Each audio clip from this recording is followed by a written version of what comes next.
In our notes, we are going to be finding the equation from a word problem, then graphing it and finding ordered pairs on our line. At noon, the temperature is 30. For the next several hours, the temperature falls by an average of 3 degrees Fahrenheit an hour. What is the y-intercept of the line that models this situation? Our y-intercept, or initial value, is what we start with. We started at 30 degrees, therefore that will be our y-intercept.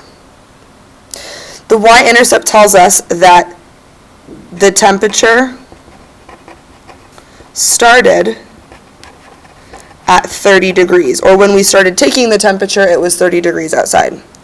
The slope of the line is -3, and it's negative because it's saying it's falling. Falling is a downward movement, so therefore it's -3 degrees Fahrenheit.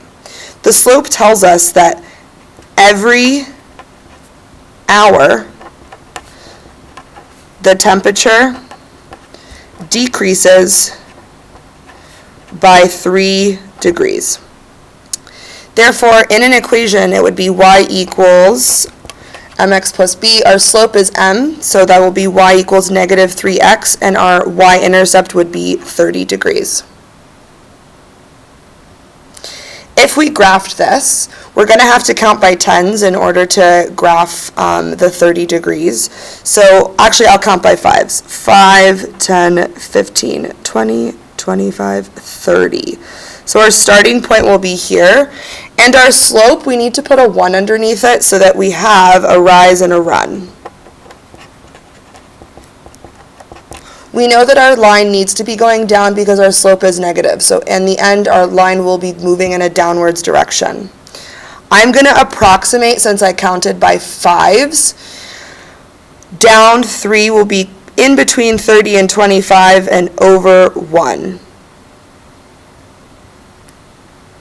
And because this is an approximation, it's not going to be a perfect graph, but that is what it should look like. If we wanted to find points on this line, we could plug our values into our equation to figure them out. So we will start with 0, which we know is 30 because that is our starting value. And if I plugged 0 in for x, this would become 0 plus 30 is just 30. After 1 hour, it would be 27 degrees because -3 times 1 is just -3. 30 take away 3 is 27. We can use the pattern of -3, since we know that is our slope, to fill in the rest of the table.